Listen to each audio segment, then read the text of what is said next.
Is it already ready? Pull the, let it go forward. Yeah, slide it. Yeah, here you go. No, pull it back. Let it Pull go. it back towards you. Here you go. You got it. Loaded.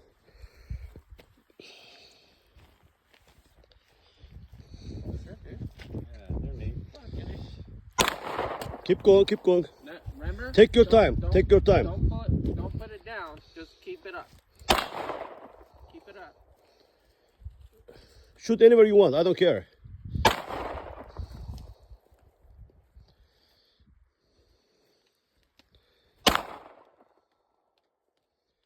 Sometimes it shoots high. Sometimes it shoots low. You know. Close. Shoot a little higher. Oh, it's finished. Oh, yeah. It's done. Remember? Recoil. There you go. Good job, Ben.